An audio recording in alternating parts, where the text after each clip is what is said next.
శ్రీ అవసరాల రామకృష్ణారావు గారి కథలు 21వ చివరి భాగం 13/12/23 పేక ముక్కలు అనేటువంటి సంపుటంలో ఇవన్నీ. 50వ కథ కంటక ఆభరణం. కంఠాభరణం కాదు, అంటే ముళ్ళ ఆభరణం. ఇల్లు ఎగిరిపోయేటట్టు గుక్క బట్టి కాస్త దాన్ని ఊరుకోబెట్టమే చెల్లి అంటూ రాము విసుక్కున్నాడు.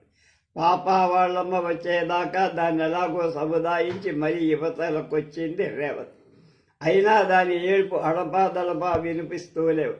ఇది చాలక ఎప్పటి నుంచో పట్టుకున్న వాన చప్పుడు కూడా ఒకటి.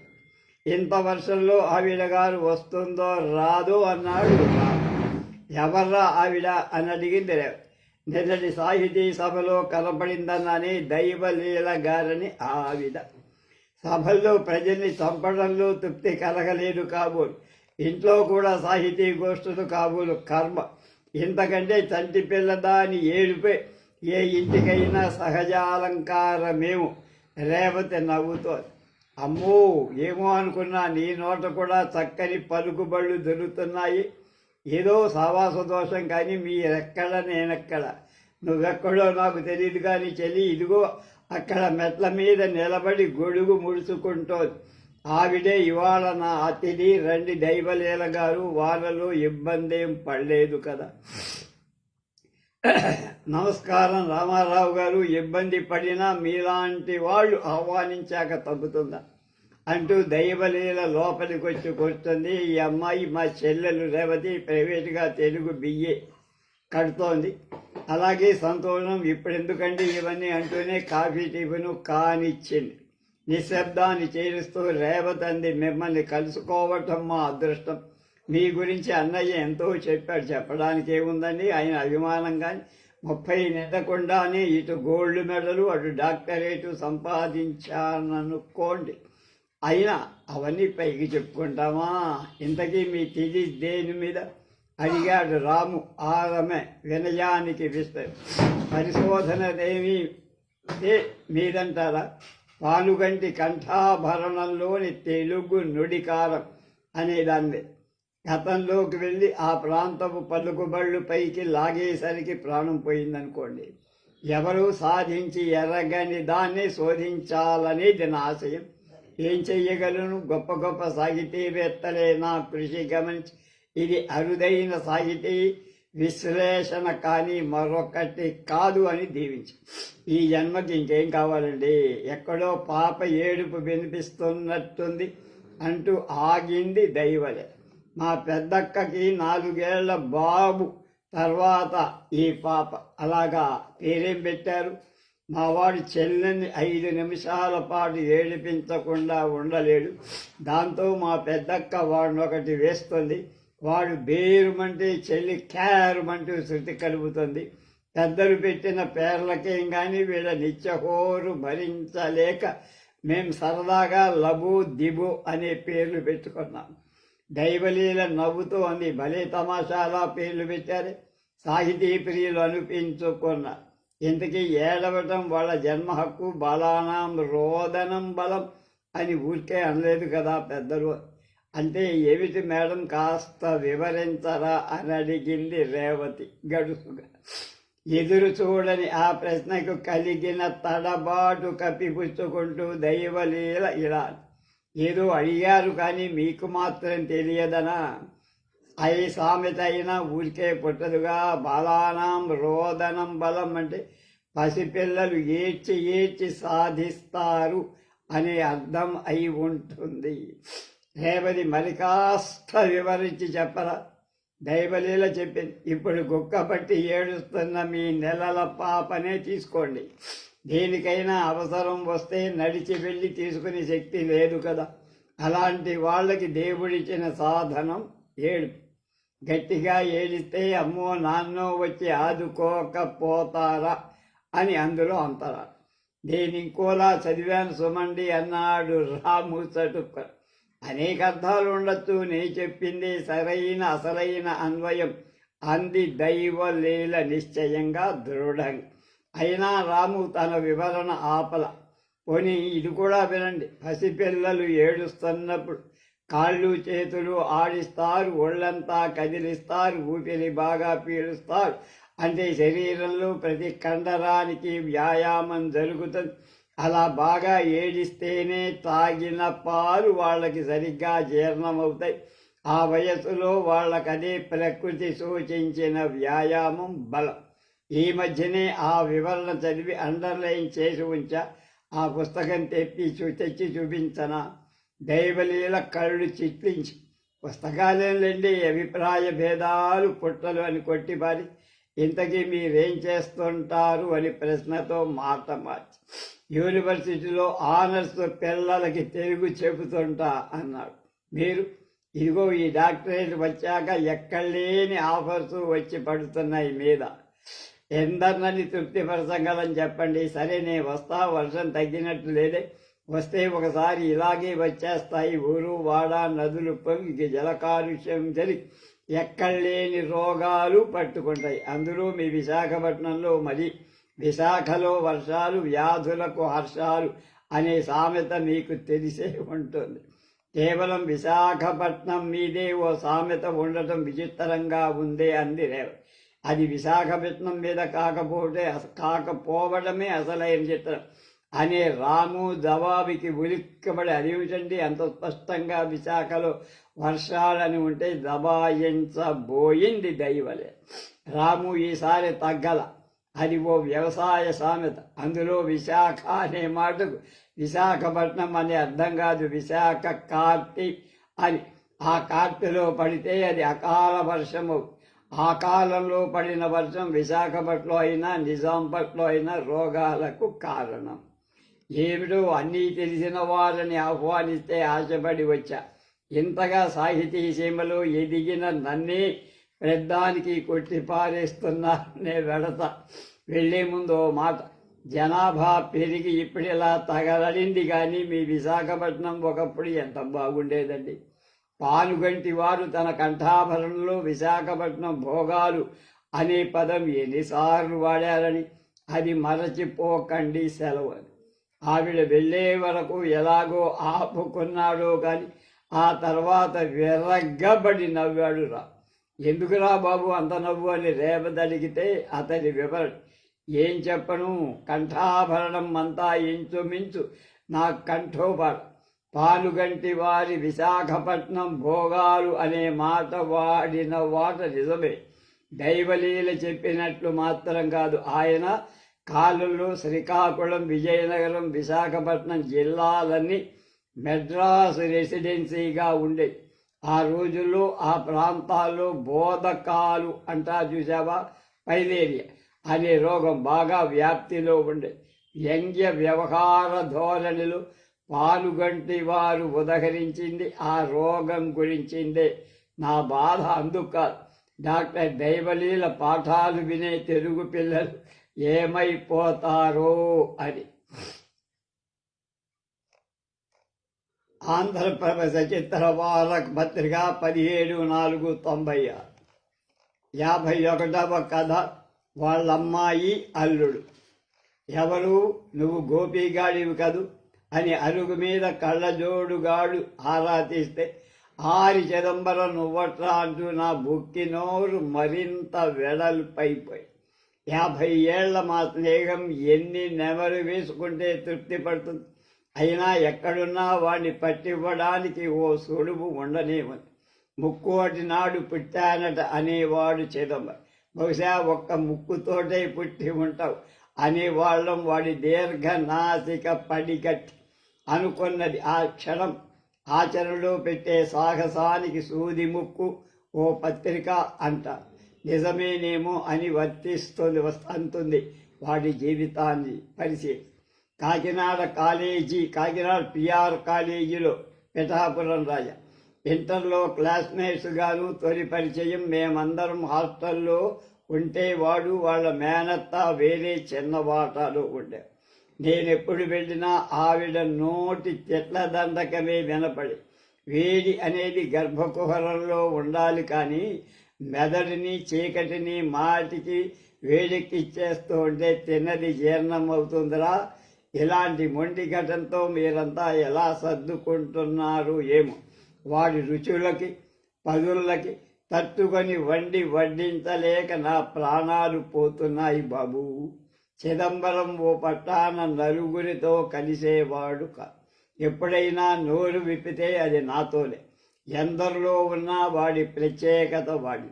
చదువు పూర్తయి పెళ్ళై ఉద్యోగం వెలగబెట్టే రోజుల్లో అయినా అది తగ్గాలంటారా?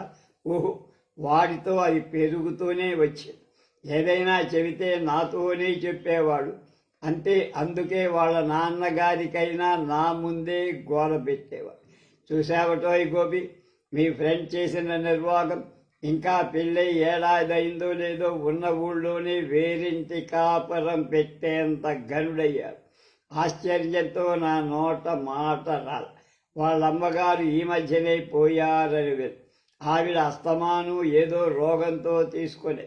వాళ్ళమ్మగారి అక్క శాంతమ్మ గారు కాబోలు ఇల్లు చూసుకునేది.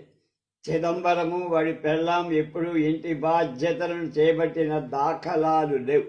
ఎలాగైనా ఉండనీక వేరింటి కాపురమా ఈ పల్లెటూళ్ళలో? ఇక నేనెలా తలెత్తు తిరగలనయ్యా? మా కుటుంబం పరువు ఏం కావాలి అని మొత్తుకున్నాడంటే వాళ్ళ నాన్నగారిదా తప్పు? దానికి మా చిదంబరం జవాబు ఏమిటో విన్నారా? అదే నేను ఆలోచిస్తున్నా. వీలైనంత తొందరలో ఈ ఊరి నుంచి ట్రాన్స్ఫర్ చేయించుకోవాలి మరి అంటూ వాడు చెప్పిన సంజాయిషి.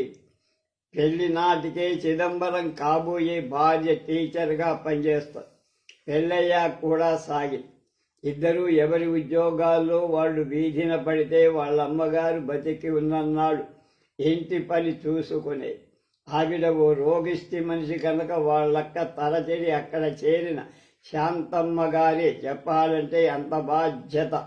మరింతగా ముందు ఇందో చెల్లెలు పోయాక అలా జరిగిందో శాంతమ్మ గారు మరిది పడక గదిలో కూడా స్థానం సంపాదించి అదేం పని అని ఎవరైనా పరోక్షంగా అయినా నిలదీస్తే వాళ్ళ నాన్న ముసిమసి నవ్వుతో దాటేసేవాడు.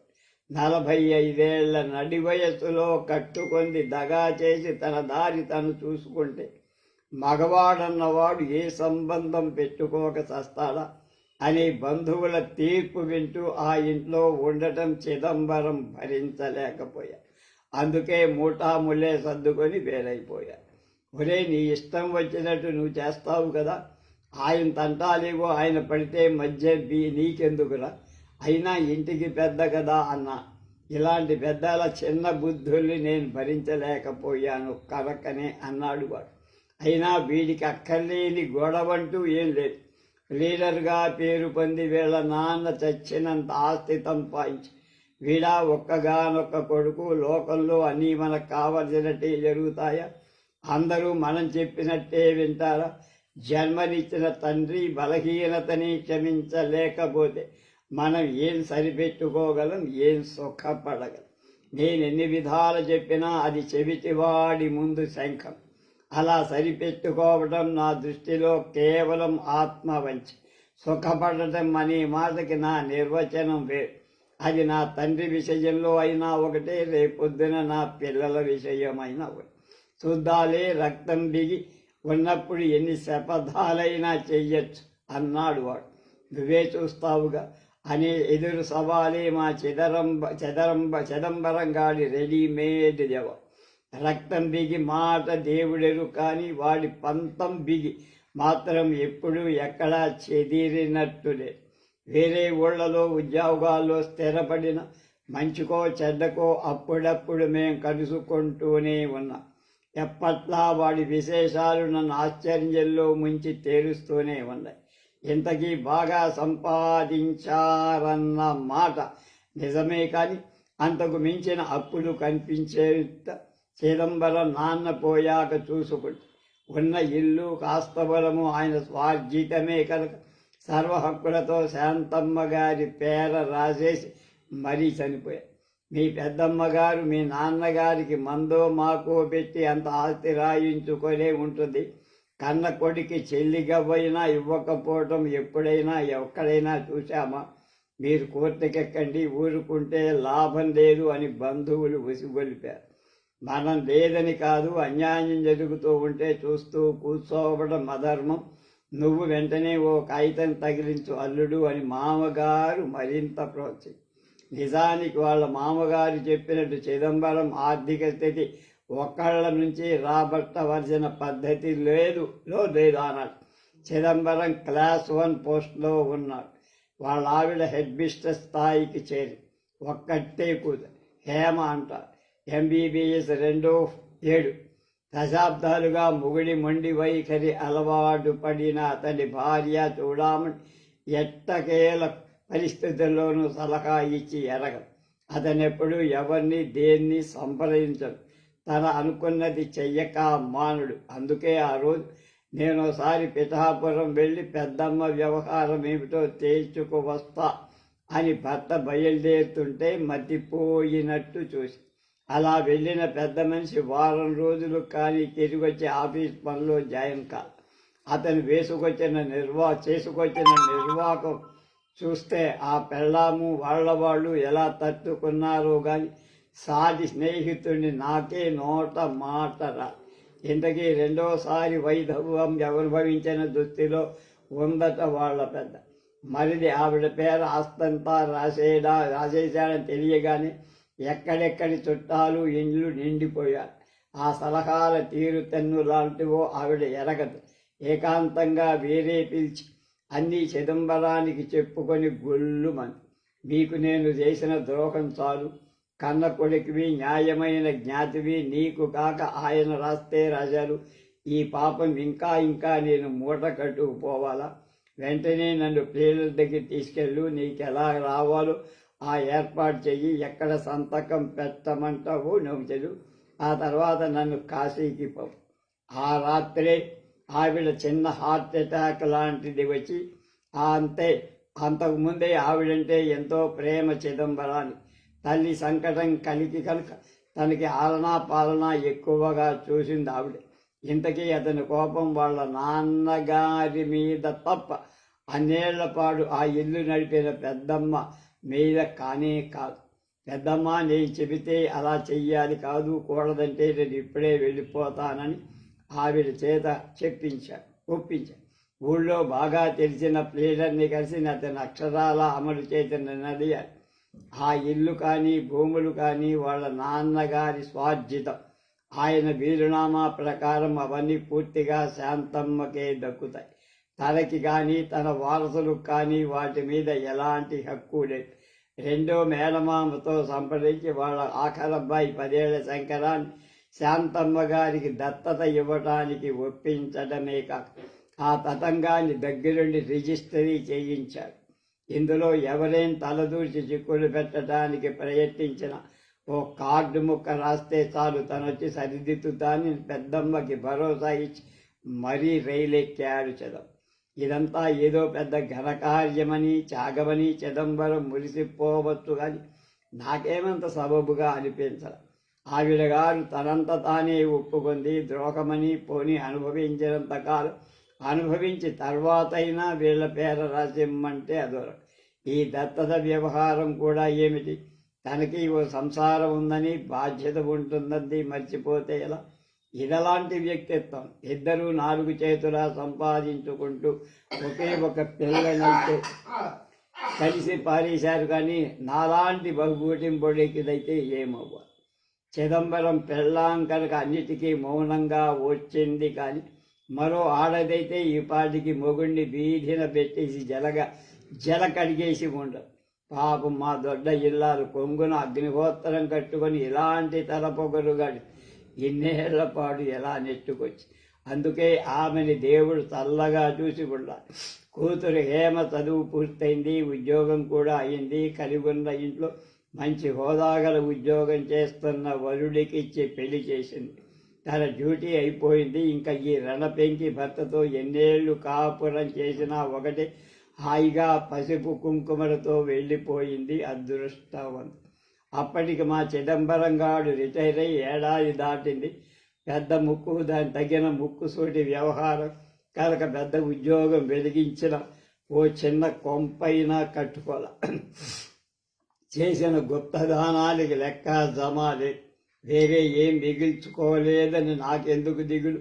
సర్కార్ ధర్మమా అని నేనెక్కడా ఉన్నా నెలకి 3,000 పెన్షన్ రాళ్ళు చేతిలో పడతాయి. బక్కపేకుల వాణ్ణి నేనెంత తినాలి, నాకయ్యే ఖర్చంతే అనే ధీమాతో ఉన్నవాణ్ణి ఎవరు ఎదిరించగలరు? మా దగ్గర వచ్చి ఉండండి నాన్న అని కూతురు అల్లుడు వచ్చి బతిమాలితే తప్ప ఒప్పుకోలేదట.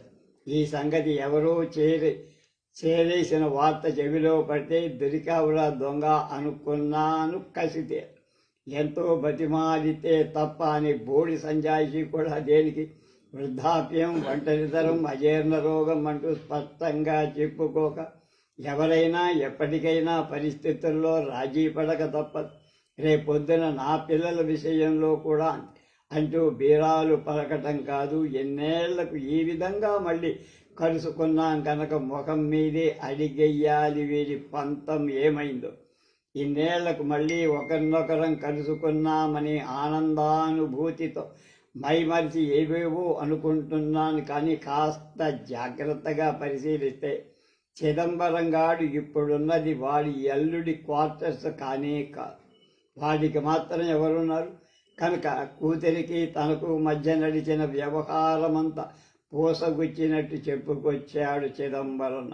హేమ డాక్టర్, వాళ్ళ ఆయన ఎలక్ట్రానిక్ సోప్ ఇంజనీర్, ఏదో ప్రైవేట్ కంపెనీలో టెక్నికల్ ఇన్సల్టెంట్ అంటే అని ఉంచి మంచి క్వార్టర్సు అన్నీ ఫ్రీ, పెద్ద హోదా, పెళ్ళైన 5 ఏళ్ల దాకా పిల్లలు వద్దనుకున్నారు కనుక ఆ ఖర్చు ప్రస్తుతం లేదు. మొగుడెవరికి పెట్టేస్తాడో అని చూడామణి గారు తను సంపాదించంతా కూతురికే పెట్టేసింది. ఫర్నిచరు, బంగారం కాక లోకం ఏమనుకుంటుందో అని నేనెప్పుడూ ఖర్చు పెట్టింది లేదు. మీకెంత డబ్బున్నా నా ఖర్చు నేను పెట్టుకుంటేనే నాకు ఆనందం. నాకు వచ్చిన పెన్షన్లో నెలలా 2,900 మీకు ఇలా ఇచ్చేస్తా, అలా మీరు పుచ్చుకుంటా అంటేనే మీ ఇంటికి వస్తా అనే నిబంధన పెట్టాడట చిదంబరం. కూతురింటికి చేరట. నాన్న నీదంతా ఏకపక్షవాదం. తాతయ్య ఆస్తంతా పెద్దమ్మకి దోచిపెడితే మేము ఎవరైనా పల్లెత్తు మాటల్లా నువ్వు అననిచ్చావా? తల్లిపోతే కనిపించిన కన్న తల్లిని గాలి కొదిలేసిందనే నింద ఈనాడు మాకెందుకు? మీకిద్దరికీ కలిపి కప్పెట్టినంత డబ్బుంది. నీ డబ్బు పుచ్చుకొని నీకు తిండి పెట్టాల్సిన స్థితిలో మా ఇద్దరికి అంత డబ్బుంది, మీరు లేవు. ఇదేమైనా నీకు న్యాయమా? నీ విషయంలో న్యాయం ఇంకోలా ఉంటే చేసేదేం లేదు. అందుకే అన్నీ ముందే స్పష్టంగా చెబుతా. నువ్వు అల్లుడు గారు బాగా ఆలోచించుకొని దీనికి ఒప్పుకుంటేనే మీ గడప తొక్కే.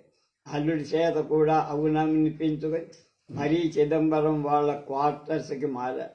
చెప్పినట్టే నెలలా 2,900 వాళ్ళకి ఇచ్చేశాడు. ఆ మిగిలిన 100 తన సొంత ఖర్చులు కాబోలు అన్నాను. నాకేం కావాలో అన్నీ ముందుగానే వాళ్ళు అమర్చి పెడుతుంటే ఇంకా సొంత ఖర్చులంటూ ఏముంటాయన్న. అయితే 100 ఏం చేసేవాడి? నీకు గుర్తుందా? ఆ రోజుల్లో, ఏది మన ఇంటర్ చదువుకునే రోజుల్లో నేను వేరే వాటా తీసుకొని ఉండేవాడు. అప్పుడు మా అత్త నాకు వండి పెడుతూ ఉండేది. కాకినాడలో కదా? అవును, గుర్తొచ్చి. నీకు వేళకి అమర్చలేకపోయానని గోల కూడా పెట్టేది. ఆవిడేనా? అవును, ఆవిడ. మా నాన్నగారికి దూరపు కజిన్. ఏదో తప్పక 2 ఏళ్ళు ఆవిడ చేత చేయించుకున్నారు. కానీ మా నాన్న వాళ్ళ తరఫున వరకు ఆ అమ్మ పైసా కూడా పెట్టనిచ్చేది కాదు. మా అమ్మ మాట ఎంత పెరుసో మనసు అంత మృదువు. మా మేనత్ అసలే అర్భకుణ్ణి. ఆ పైన ఎమీవియాసిక్ పట్టుకొని ఎంత బాధపడ్డానో. ఆవిడ నన్నెంత కనురెప్పలతో సాకిందో నేను నానాటికి మర్చిపోలే. ఉన్న ఒక్క కూతురికి పెళ్లి చేసే స్తోమతలే ఓ తాగుబోతు తమ్ముడికి కట్టబెట్టి వాళ్లకు పోలియో కూతురు ఉంది. ఇప్పుడు ఆ 30 ఏళ్ల అష్టనాకారాల అవముడమ్ముడు తప్ప వాళ్ళెవరూ బతికిలే. ఆ రాముడమ్మకి పెళ్ళయిందా? అసలు ఆ ప్రసక్తికే అవకాశం లేదు. మా బంధువులో అలాంటి అమ్మాయి ఒక్కరున్నట్టు నేను కనిపెట్టింది కూడా బాగా ఆలస్యంగా. చిన్న కిరాణా కొట్టు లాంటిది పెట్టుకొని ఎలాగో కష్టం మీద రోజులు ఈడుస్తోంది. 2 ఏళ్ళై రాముడమ్మకే నేను నెలలా 100 పంపుతున్నా అంటూ తనకి హేమకి ఎందుకు ఘర్షణ వచ్చిందో బజెట్ పెట్టాడు చిదం. ఓసారి కూతురు అడిగిందట, ఓ 6 నెలలు గడిచాక, ఆ 100 ఏం చేస్తున్నావు నాన్న? 2900 వద్దన్నారు కాదటే, ఇప్పుడు మాత్రం కావాలనా? అవసరం వచ్చింది కదా. మాకొచ్చిన దాంట్లో నెలకు 15,000 చీటీ కట్టేస్తున్నాం. అదిగాక మీ అల్లుడు గారు ఫైనాన్స్లో మారుతి కారు తీసుకున్నారు. దానికో 3,000 తక్కువ వచ్చి నెలలా తీర్చేది. నీ పెన్షన్ చెక్కు అలా ఇచ్చేస్తే నీ పేరు చెప్పుకున్నట్టు అవుతుంది. అదే ఏదైనా అప్పుగానే నీ దగ్గర ఇన్నాళ్ళు ఎంతెంత పుచ్చుకున్నాము. ఆయన అకౌంట్ వేస్తూనే ఉన్నారు. పరాయి సొమ్ము పైసా పుచ్చుకుంటే ఆయన పై ప్రాణం ఎగిరిపోతుంది. నేను అంతేనని నీకు తెలుసు కదా. కాబట్టి పై నెల నుంచి ఆ 100 కూడా ఇచ్చేస్తే తనిలా రాముడమ్మని ఆ సొమ్ముతో ఆడుకుంటున్నానని చెబితే ఆదుకుంటున్నాని హేమ పలికిన ఒక్కొక్క అక్షరం ముళ్ళులా దిగబడింది అతని గుండెలు. ఇంకా ఎవరో అనుకున్న ఆ ముష్టిముండ రాముడమ్మ కాను నెలలా 100 రూపాయలు పంపేది. అలా అయిన వాళ్ళకి ఆకుల్లో, కాని వాళ్ళకి కంచాల్లో ఎన్నాడు పెడతావు నాన్న?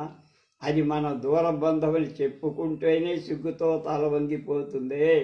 పేరు కిరాణా కొట్టు కానీ ఆ రాముడమ్మే కిరాయికి దొరుకుతుందని అందరూ చెప్పుకుంటారే.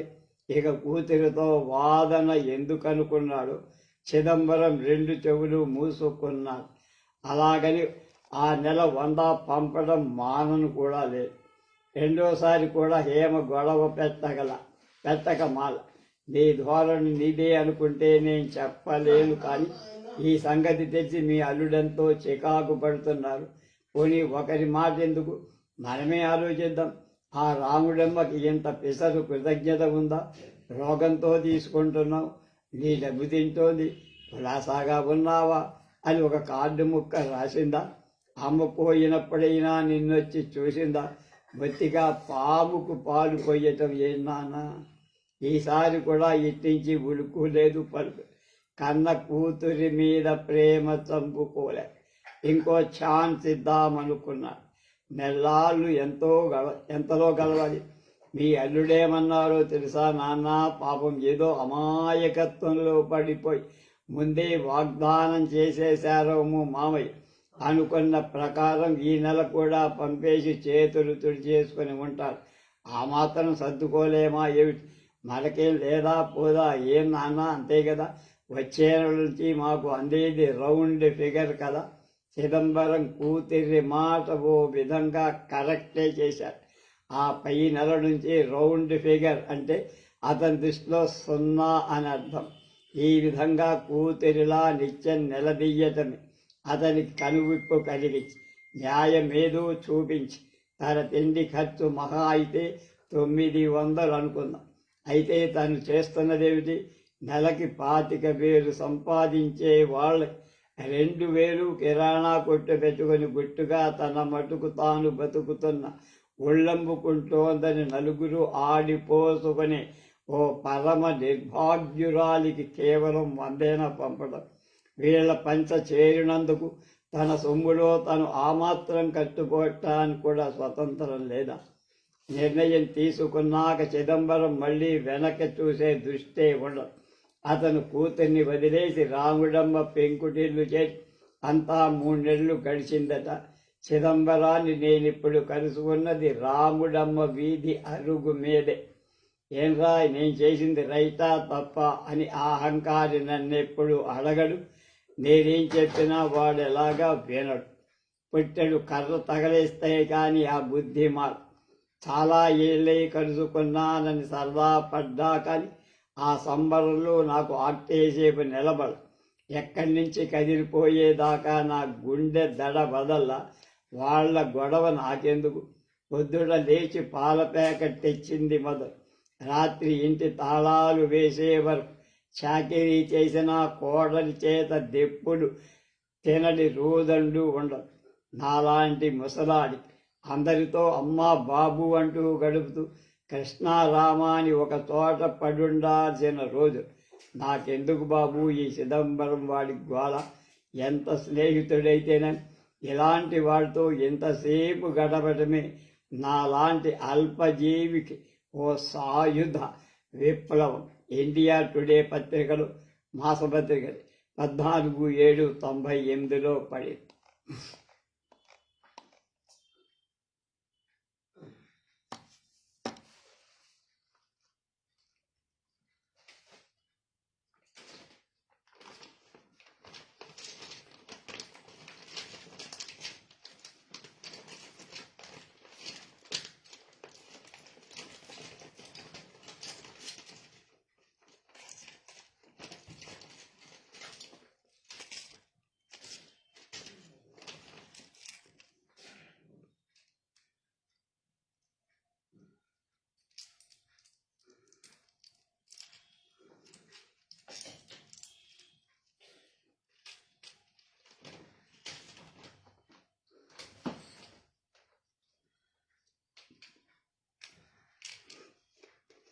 నాయన తండ్రి నాయన అయ్యో అయ్యో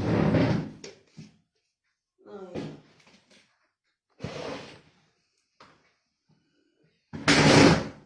అయ్యో నాయన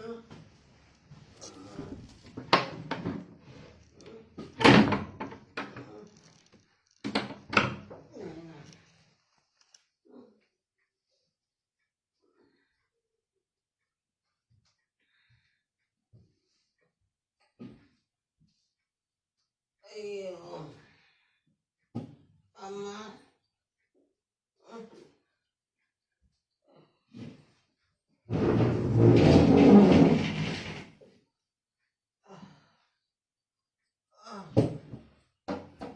అమ్మా తండ్రి అయ్యో నాయన అయ్యో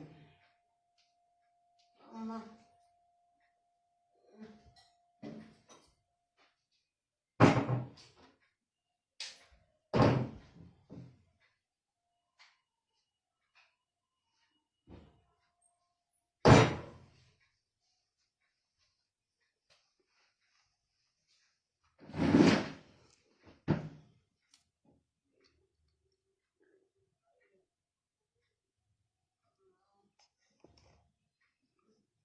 అవసరాల రామకృష్ణారావు గారి పేక మేడలు సంపుటిలో ఉన్న 52 కథలో చివరి కథ 52వది కేరింత. పెళ్ళాం ఫోటో ఆప్యాయంగా చేత్తో పట్టుకొని అలా చూస్తూ చాలాసేపు కూర్చున్నాడు సాంబయ్యత. అలా చూస్తున్నప్పుడు ఆ పెద్ద పెద్ద కళ్ళు మెల్ల మెరుస్తాయి.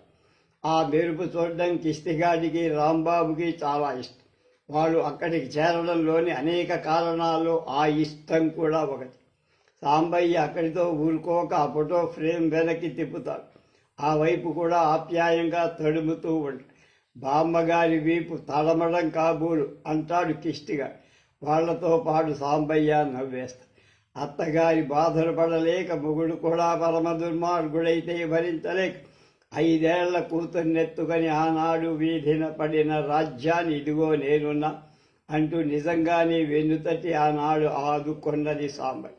అలా పారిపోయి మరో ఊళ్ళో తలదాచుకున్న వాళ్లతో ఉన్న పిల్లని చూసి అదంతా ఆ ఒక కుటుంబంగానే జమ కట్టింది సంఘం. మనసులు కలుపుకున్న వాళ్లే కదా మొగుడు పిల్లలు.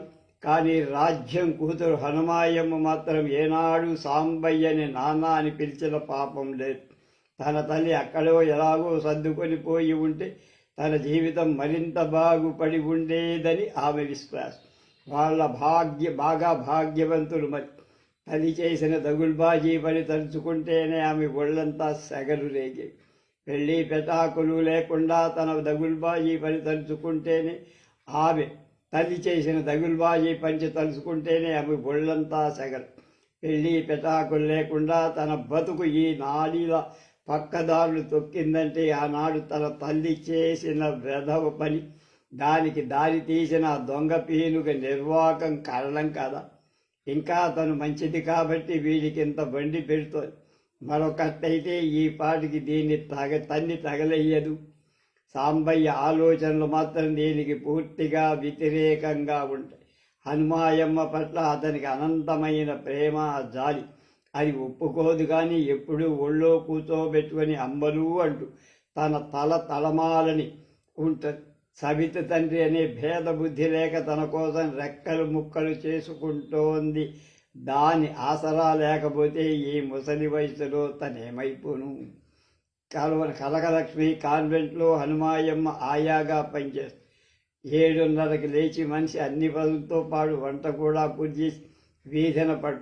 ఏదైనా ఆడుతూ పాడుతూ గడపడానికి తనకేమైనా వీల. గుదిబండ లాంటి ఈ ముసలాడు ఒకడు. మనిషి అన్నాక ఎన్ని అమర్చితే అవుతుంది.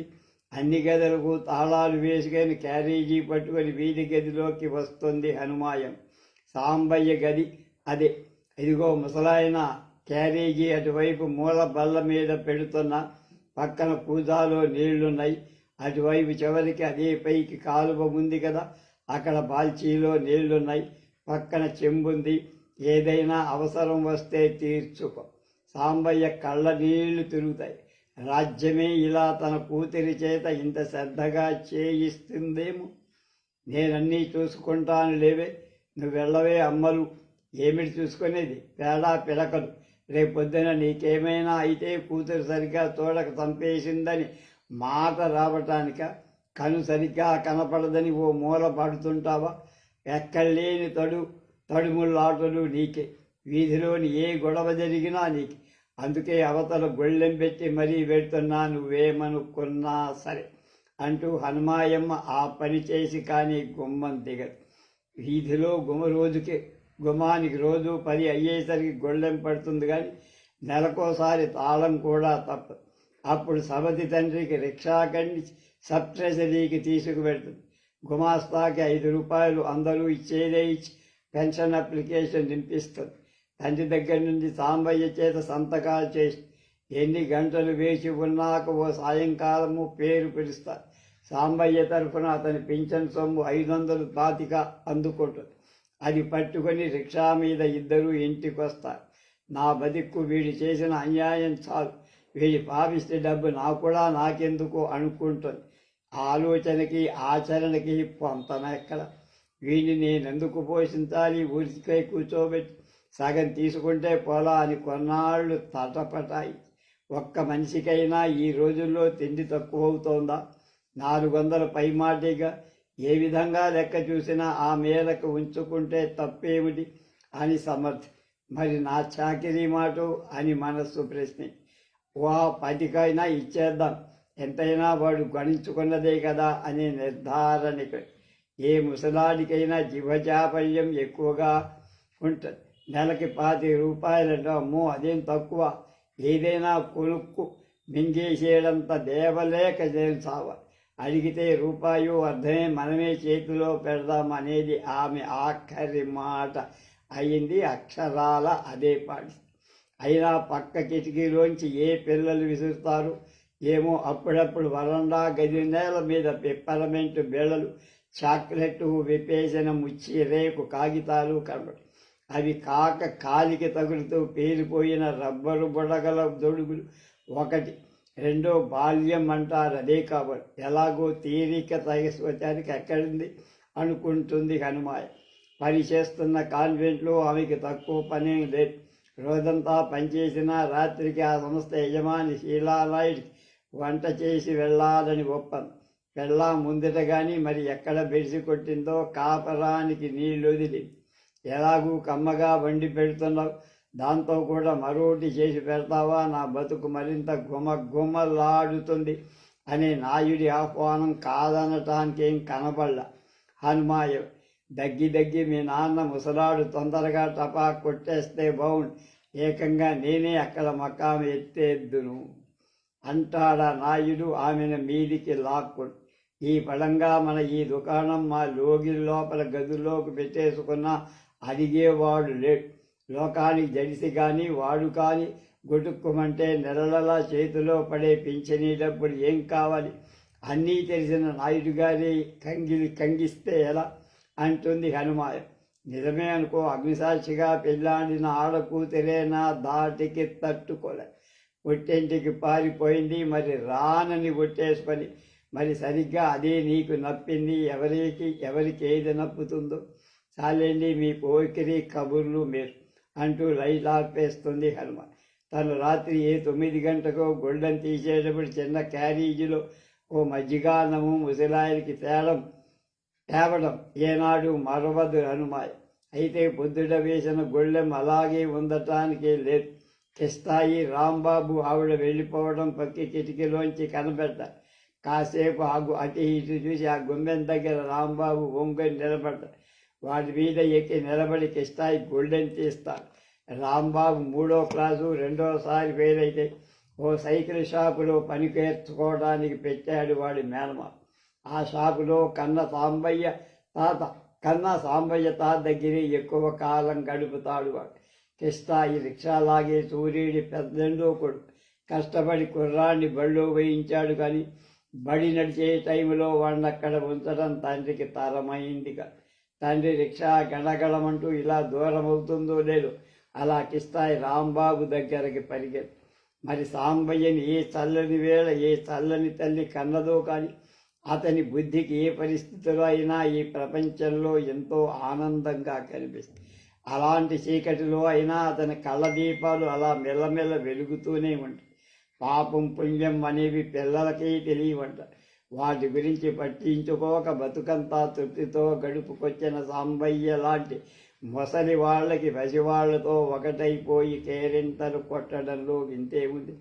చిరు చీకటిగా ఉన్న ఆ చిత్తడి గదిలో ఎప్పుడు చూసిన కడివేలు కథలు, కడుపు నిండా కబుర్లు, గంటల తరబడి నవ్వులు.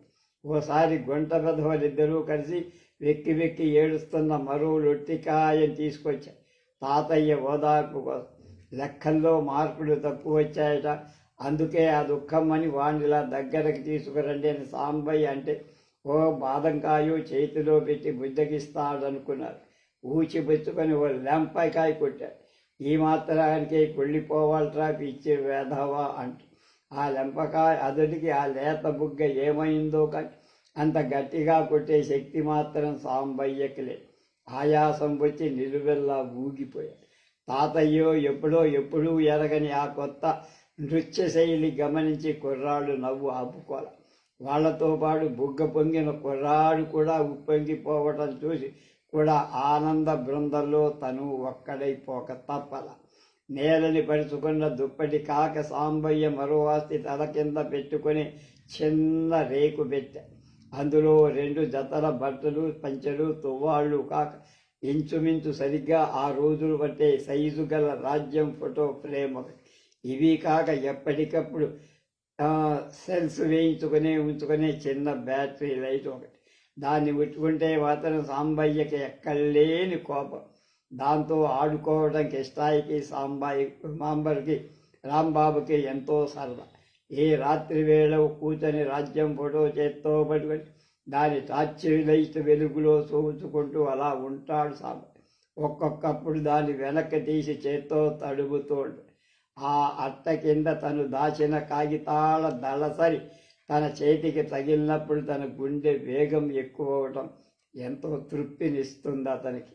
చేసింది నౌకరీ ఉద్యోగమైన సర్కార్ పని కనుక రిటైర్ అన్నప్పుడు 15,000 గ్రాడ్యుయేటీ వచ్చి ఆ సంగతి అమ్ములకు తెలియకుండా ఎలాగూ దాచాడు. తన వయస్సులో ఎలాగూ దానికి సంబంధం తేల. 10,000 కట్నమిచ్చి మరో 10,000 పెళ్లి ఖర్చు పెడితే ఏదో మాదిరి సంబంధం రాకపోదు.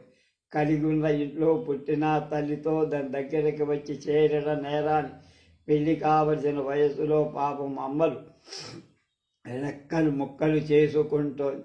ఆ 15,000 తన పేరున ఎఫ్డీ తీసుకున్నాడు ఎప్పుడు. అలా డబ్బుందని ఏమాత్రం తెలిసినా ఈ కాల పిల్లలు ఉండనిస్తారా? సంబంధం కుదిరినాడు మార్చుకొని నా చేతిలో పెట్టాలి. తెలిసిన వాళ్ళందరికీ చెబుతూనే ఉన్నాడు, ఆ రోజు కలిసి రావాలి. మరి ఉద్యోగం చేస్తున్నప్పుడు వాళ్ళు వీళ్ళు ముట్ట చెప్పిన వేరుగా దాస్తున్నారు. 200లో ఉండాలి. ఆ వెనక అట్టముక్కలు వడదీసి అప్పుడప్పుడు నోట్లు లాగుతూ ఉంటాడు. పిల్ల వెదలు వస్తూ పోతూ ఉంటాడు.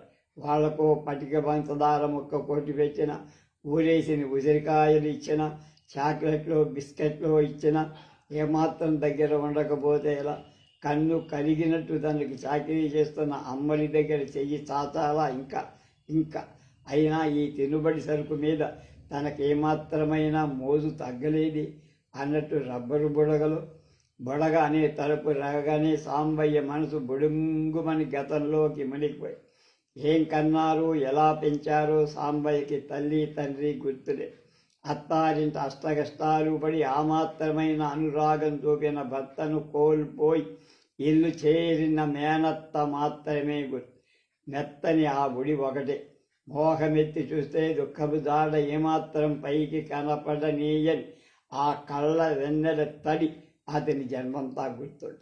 ఆ రోజుల్లో ఇప్పట్లా రంగురంగుల రబ్బరు బెలూన్లు దొరికేవి కావు. సబ్బు నీళ్లు చెక్కగా కలిపి వాటిలో ఉల్లి కాడలు బొప్పాయి కాళ్ళు ముంచి ఊదితే గుండ్రని బుడగలు వచ్చి మేనత్త ఒడిలో కూర్చొని అలా ఆదుతూ కదులుతూ రంగులు మారుతూ ఎగిరే సబ్బు బుడగల్ని చూస్తుంటే సాంబయ్యే కాదు మేనత్తా నవ్వే.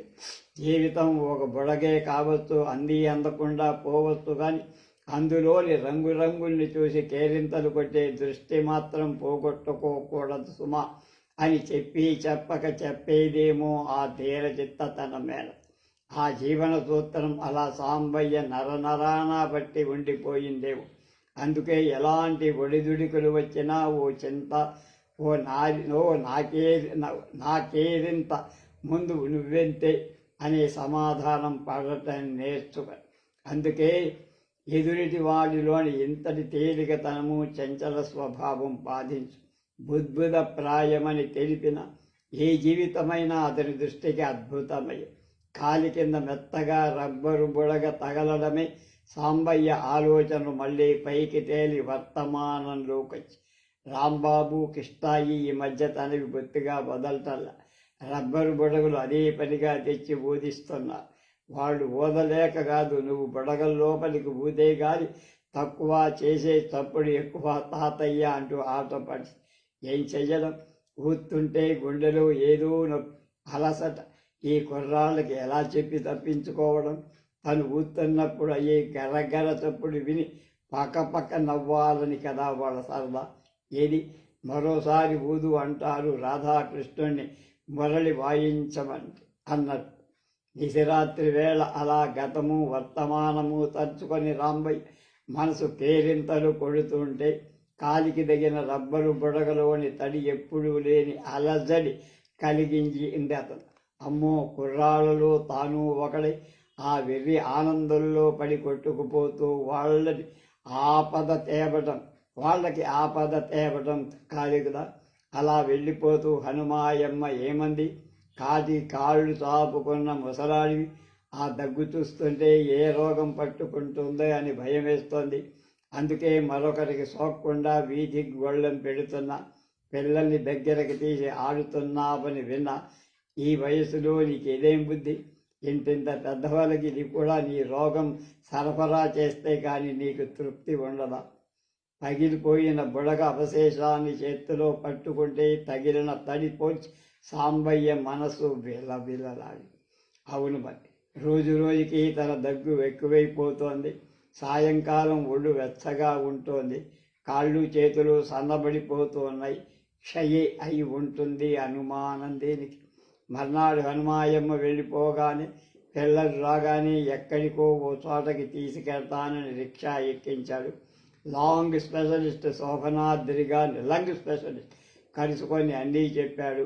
ఊపిరితిత్తులకి ముగ్గురికి ఎక్స్రేలు తీయించారు.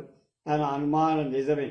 తనకు కొంతవరకు ముదిరింది, కానీ పిల్లలు ఇంకా ప్రాథమ దశలోనే ఉంది. పిల్లలు డాక్టర్లు పెట్టిన చివాట్లు అన్నీ ఇన్ని ఊపిరిలోనే క్రిములుంటాయి. ఉమ్ము సంగతి చెప్పాలా? అన్నీ చెబుతున్నావు, ఈ మాత్రం తెలీదా? చేసింది అశ్రద్ధే కానీ చెయ్యి దాటిపోకుండా మేల్కొనడం ఓ విధంగా అదృష్టం. పిల్లలిద్దరు తండ్రుల్ని పిలిచి విషయం వివరించి తిరిగి ఆరోగ్యవంతులయ్యేదాకా ఎంత ఖర్చైనా తనదే అని భరోసా ఇచ్చాడు. టీబీ శానిటోరియంలో చేరాక చికిత్స తీసుకుంటూ ఆ గదికి కిటికీలోంచి పెట్టల్ని మబ్బుల్ని చుక్కల్ని చూస్తూ కేరింతలు కొట్టడం మానలేదు సాంబయ్య మనసు. దాంతోపాటు చేయాల్సిన బాధ్యత కూడా అతనే మర్చిపోడు. పై పిల్లల మాట సరే సరే, తనకింత ఆలనా పాలనా చూసే పిచ్చి తల్లి అమ్మలు. ఈ భయంకర వ్యాధి ఇంట్లోనే ఉన్న పిల్ల, దానికి కానీ సోకలేదు కదా. వెంటనే పరీక్ష చేయించుకోమని నచ్చజెప్పాలి. తన పేర ఉన్న 15,000 దాని పేర మార్చేయాలి. పెంకుటిల్లు ఇంకా తన పేరనే ఉంది. వెంటనే అమలి పేర రాసేయాలి. ఏమో ఏ క్షణం ఎలా ఉంటుంది. మాట వరసగా అలా అనుకున్నాడు. కానీ సాంబయ్య లాంటి వాళ్ళకి అన్ని క్షణాలు బాగానే ఉంటాయి. బాధ్యతల చేదు కాదనని వారికే కదా జీవితంలోకి తీపి తెలిసేది. అతని మనసు ఎప్పుడు అలాంటి ఇంతున్న అమ్మకి ఏదో గమత్తైన కథ చెప్పుకున్నంత ఫ్రెష్గా ఎప్పుడు ఉండగలడు. సిపి బ్రౌన్ వాళ్ళ ఏదో దానిలోది పడిన పత్రికలో అనమాట 8/1/99. ఇది శ్రీ అవసరాల రామకృష్ణారావు గారి కథా సంపుటి. చాలా చక్కని కథలు, ఒకదానికొకటి సంబంధం లేకుండా ఎంతో వైవిధ్యంతో రాశారు. వారికి ధన్యవాదాలు. వారు చనిపోయారు. వారి ఆత్మకు శాంతి కలగాలని కోరుతున్నాను.